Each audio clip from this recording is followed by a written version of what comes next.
Welcome, friends. Welcome to my life. My name is Diane Lalomia. Thanks for joining me today. Let me tell ya, what a difference a day makes. The calendar says spring, but not here, not yet. The winter storms have been rough this year. Lots of tree limbs down and the snow on the roof. The chickens are all cooped up, and for good reason. That's our old wheelbarrow under that pile of snow in the garden. The snowfall has been the most we've seen in the past 20 years. The barn's metal roof still has a load of snow. Once the snow started coming off the roof, well, this is the view out my window. The snow was deep, plus all the snow from the roof, and I was quite literally snowed in. One day it was warm enough for me to venture outside to check out the damage. I was joined by my friend Honey. He was born in a honey bee box in the barn on Mother's Day 2023. Sadie waits for Honey and I to catch up. If there's anything I love more in life than painting, it's gardening. My heart sank as I saw my beloved greenhouse in shambles. I wanted to cry. The winter winds had scattered the debris everywhere. What a mess! The roof had caved in and it was snow everywhere in pieces, laying strewn. I pray for sunshine and warm days, and now a new greenhouse. Tough call for us. Now my husband just officially retired. I head back in the house along with Sadie, and I headed for the wood stove to warm up. Believe it or not, the snow has melted. It was up to the top of the banisters and the deck of the porch. The view is beautiful out my front window. I can't even see my one and only neighbor anymore. Now for the dirt I rescued from the greenhouse. I can get some marigolds started. I can imagine spring is here even if the weather tells me otherwise. The angels are blessing me with flowers and sunshine despite the gray skies outside. And these little spider babies? Well, a week ago I had lunch with a friend, and as we left I was admiring their plants, and as I approached the door I saw a spider plant with babies everywhere. I was gifted some to take home. When one of the staff overheard my excitement, she approached with scissors in her hand to liberate these for me. I've been wanting a spider plant for the past several months. I finally felt as though the gray skies had lifted, despite the snow still outside. It's all a matter of perspective on whether you perceive darkness or light in any given situation. Even my cactus was blooming again. It blooms around Thanksgiving and again in March. So much for calling it a Christmas cactus. Well, it's a matter of faith. It makes all things possible, even spring in northern Michigan in March. I not only took the tiger by the tail, but I painted him too. And a peony. Gotta have spring flowers, right? Then there's the elephant I did, following a tutorial by the Devon artist, aka Wildlife in Watercolor. I think I showed you this little wren before, but now it's framed along with a couple of others. I painted this cardinal eating blueberries in watercolor, and another cardinal done in pen and wash. Nothing says spring better than a bouquet of tulips, right? Sadie sleeps while I paint. And with colors like this, how can you not be happy and think spring? This one's done and ready to frame, as soon as it dries.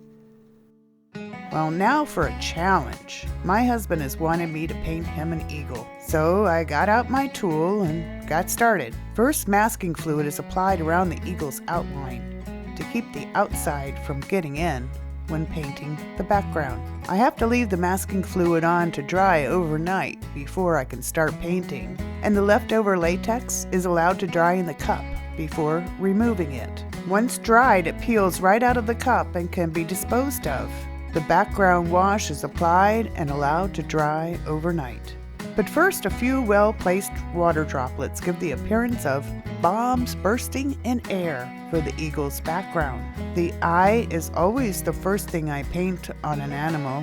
The eye is the window to the soul and gives the painting the life and the spirit of the piece. Next, I work on the beak with a light wash. I like getting everything blocked out in a painting with a very light wash of color to map out the areas to be painted. I posted this picture on my new Instagram account, @TheLoneZebra.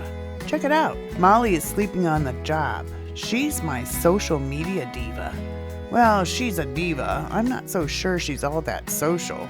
Remember the spider babies from earlier? Well, that was week 1 after being adopted. Now look at them at week 2. These babies will be ready for a pot by next week. As you can see, there's still plenty of snow still on the ground, and another wintry mix coming this weekend. Focus on the light, the good, the beautiful. Marvel at nature. Be in awe. See things in life like you did as a child. Slow down so you can enjoy life. Do you have any idea how many little feathers I painted on this eagle? Lots. So while I paint, let me take time to reflect on what's been going on and why I've been MIA, missing in action, for the past month. I'll admit, I've been struggling with my health and losing weight, about 25 pounds from my fighting weight, as I call it. At first, I thought it was EOE, eosinophilic esophagitis, as part of a mast cell issue from eating this fermented sourdough bread. But then this started the day before Thanksgiving, with having trouble swallowing. I wasn't doing much better after cutting out the bread or taking histamine blockers. So next I thought maybe it was a hiatal hernia. After all, my age and all the scar tissue from multiple surgeries I've had. Well, initially the visits to the chiropractor had helped, but then even that failed to provide real relief. So I hit the books, one book specifically, and that was Dirty Genes by Dr. Ben Lynch. I'll provide a link to his blog on his company Seeking Health to what I'll share with you next. I know I have dirty genes. We all do, to some degree. Mine are dirtier than most with a homozygous MTHFR issue. When I picked up his book and started reading it again, I zeroed in on what's known as PEMT. P as in Peter, E as in Elizabeth, M as in Mary, and T as in Tom. The fact that 4 out of 5 of my family, including me, had their gallbladders removed for sludge, not stones, should be a big clue. This and several check marks were ticked off as I read. Postmenopausal, check. No gallbladder, check. Pain in the right below the rib, check. Pain around the shoulder blade in the back on the right side, check. I have MTHFR, check. Methylation issues, homozygous. I've had issues with SIBO, check. I've had B12 deficiency issues, check. I'm intolerant of fatty foods, check. I tend to be itchy in the winters, doesn't help, check. Lately, I haven't been able to eat green leafy vegetables since having my upper teeth pulled last year, check. And issues with estrogen levels, check. Well, I didn't leave too many that were unchecked, so I'm pretty sure it's PEMT issues. You know, PEMT is tied to cell membrane and liver issues. I no longer have a gallbladder, which is intended to store bile in order to digest fats when eaten. After the gallbladder is removed, the liver has to make the bile on the job. Its storage facility is gone now. The liver also has to handle the insulin to keep sugar levels on an even keel. Eating the bread and other baked goods were all carbs that turned to sugar. Plus, the real kicker, I had become addicted to soft caramels.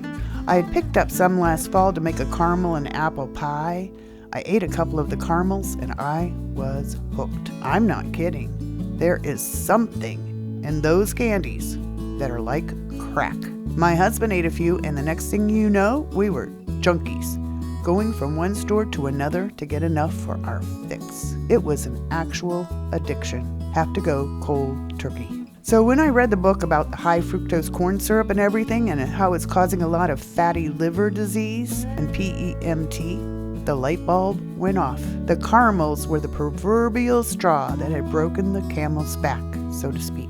What I was experiencing was similar to a gallbladder attack, but without the gallbladder. Eating became painful, and thank goodness I have the remedy on hand. You'll never guess. Sunflower lecithin. high in phosphatidylcholine, the missing piece. Due to my dirty genes, my body cannot produce enough PC, we'll call it for short. This is the so-called grease to keep the fat digestion working. Thanks, Dr. Lynch, for your book, Dirty Genes, and for your blog about the Super 7 genes. Nutrition is everything when it comes to health. Farm fresh eggs from my girls every day were good, but not quite enough for me to get back on track. But now I have answers. I've been back in the kitchen long enough to restock my pantry with chicken soup. And now I know it's spring. These ladybug impersonators on my garlic caught my eye. And yes, I have to get a closer look. You know, I'm curious, always loved looking at bugs. My zebra plant couldn't look any healthier. It's ready for a new pot. Oops, who turned the camera on? And now to leave you with one of my favorite verses, Romans 12:2. Be transformed by a renewing of your mind. Let me know what's on your mind. Leave a comment. Molly doesn't sleep all the time. Thanks for watching. Like and subscribe here and on my blog. Until next time, be blessed.